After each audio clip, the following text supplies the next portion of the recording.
What's up, guys? It's Corzi from Gaming Legit, bringing you some Battlefield Bad Company 2. Corzi style. Insane Acorn has been busy. He's got some stuff going on, and so you'll see a video of his actually in a couple days. He's got one rendering out right now, so don't worry, he's not going anywhere. He's still going to be doing Battlefield Bad Company 2. Taking a little hiatus from Halo, just for this actually one commentary for you guys for Gaming Legit. I still play Halo pretty avidly. It's probably the most played first-person shooter I play right now. This is the second game I think I played, and I got a recording almost instantly. I don't get into the tanks like at all. You know, I prefer using my skills as a first-person shooter rather than using the tank. I feel like tanks are pretty easy to take out, and they're fairly hard to spot players. But the more and more I play with them, I'm more and more understanding how powerful the damn things are. If you're decent with them and you play smart and you don't position yourself in the middle of like the buildings in the center of the map, because if you put yourself in the center of the map, you're going to get destroyed. There's so many different angles that engineers and you know, recon with C4, even assault with C4 can sneak up behind you and just destroy your tank really fast. And so it's almost smart to keep the tanks at a distance on the almost on the outskirts of the map, kind of understand the spawns. On that note too, this is a team slayer or a squad deathmatch, I believe is what they call it. Yeah, it is. I actually like squad deathmatch. I haven't been playing too much Rush or Conquest lately. I've just been pretty much slaying people on squad deathmatch. I like it quite a bit. I haven't been teaming with a bunch of people online. When you see a mortar strike like this, just hold left trigger and just back up. Get the hell out of it. Pay attention to how much damage you take with every RPG shot on your tank. And so if you get hit once, you can kind of predict how many more hits it's going to take before you actually have to leave your tank. I see people prematurely leave their tanks all the time. On leaving your tank too, that's a strategy of its own. You know, based on if someone's running up on your tank, he's planting C4, it's as easy as just escaping from your tank really fast. Just pay attention to the sound cues in the game. The C4 makes a very obvious sound, so you should be able to identify that instantly, that you're getting C4 attacked, and you're just eject from the tank real fast and just take the dude out, get back in the tank, you're good to go. And so I'm spotting people, and in squad deathmatch it's kind of a hit or miss with the risk value of spotting people, because it spots people for everybody. People outside of your team can see them too. I believe, I could be wrong, but that's my understanding of how it works. And you'll still get the spot assist points, but you're negatively affecting your team. So I get killed. I got attacked by an RPG, and then they did a mortar strike on top of me. So what can you do? But I got, you know, enough kills. That's a positive turnout with the tank. If you get that many kills before dying, and especially in a squad deathmatch, then you're good to go. I don't think I used the defibrillators for my class. Oh, oh my god. I just said that and then I just use them. I think that's like the one time I use them in this game. Pretty much stay away from my team. Squad deathmatch, I don't like sticking next to my team. If I have an option to spawn on my teammates, very rarely I choose it, unless I look at the screen and I could see that it's clearly safe for me to spawn on them and they have a good location, then I will. But I find on squad deathmatch it's better to be spaced out. That was crazy. He like did a quick twitch shotgun or something. I have no idea.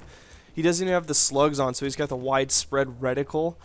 So that was kind of sketchy. That sucks the balls. I'm using the SAW. If you guys, I believe it's the SAW, the M249 light assault rifle. It mimics the SAW. It looks like the SAW. I'm assuming that's what it is. Pretty beast light machine gun. You know, you can't go wrong with too many of the weapons in Battlefield Bad Company 2. It just falls into the skills of the player.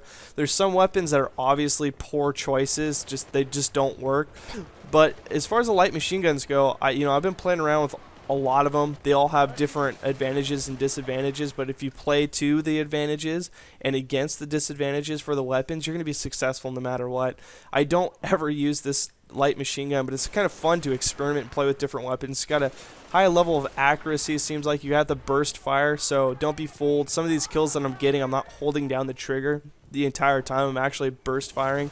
You kind of have to make a decision on your own to when you're going to have to hold down the trigger and when to burst fire. The rule of thumb that I find is to burst fire over long distances where the accuracy of the weapon falls back a little bit. And of course, you got to hold down the trigger if you're getting in a tight pinch. You're already taking damage. You need to finish the guy off, even if you're going on a crazy spray. The tank's available. Nobody's getting in it, so I'm going to get in it. On this, yeah, so for squad deathmatch, I just want to, maybe clean up this strat before I go into the Battlefield 3 discussion, but the definitely for squad deathmatch, for one, get the tank. There's a strategy all of its own. I'm sorry I'm not going all crazy. It's pretty much self-explanatory on the tank strat. Just keep on the outskirts of the map. Understand your health value, how much damage you're taking for every RPG. It's different based on what the engineer's rolling with.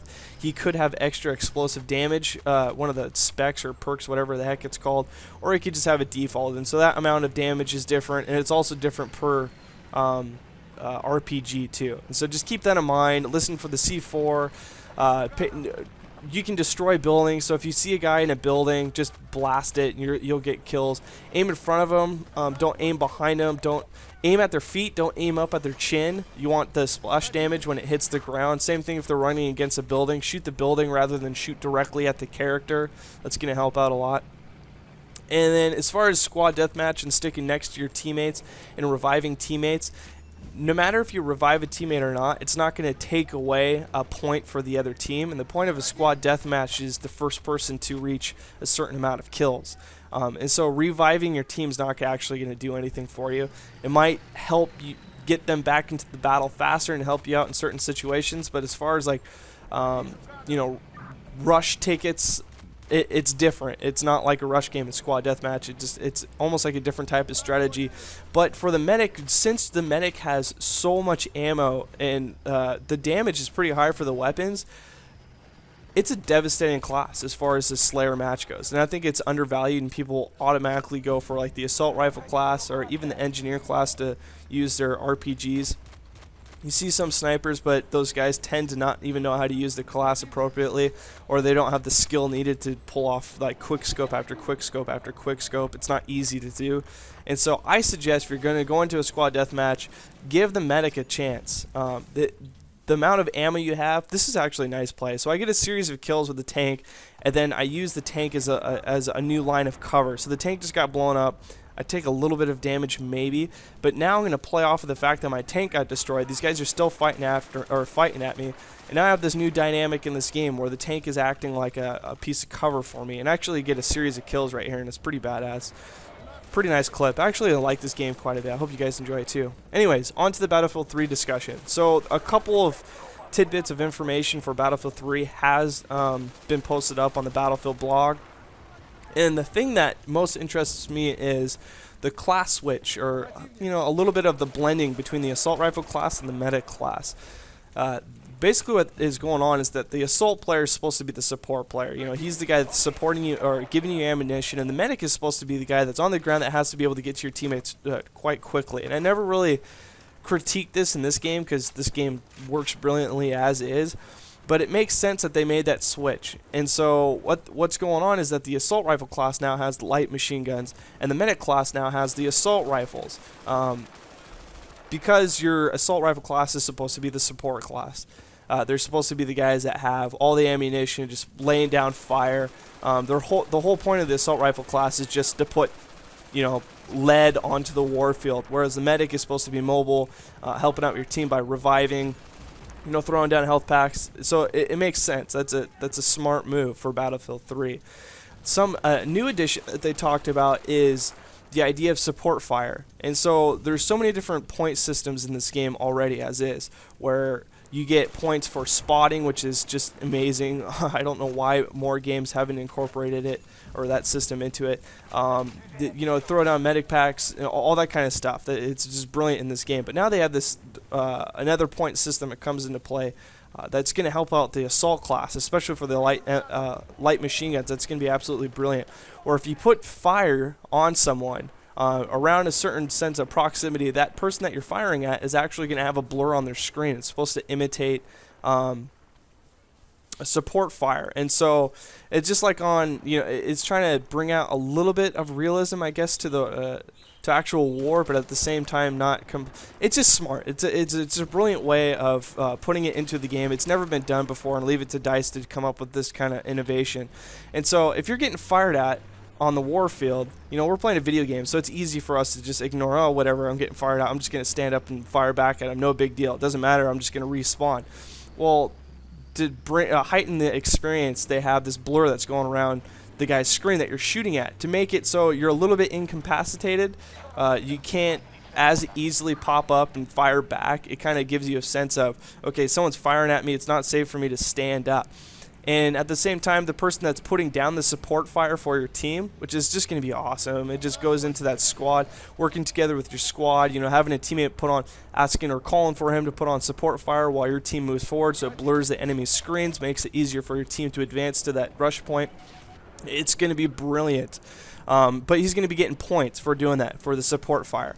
And so just like this spotting system, or you know, the recon system, where the sniper throws the recon mines, and you know, you have that proximity mine. If someone gets a kill, then that sniper that threw that recon mine gets points for that. The support class, which is basically the new assault class, is going to be getting that same type of thing, where he's going to be getting points for putting down support fire.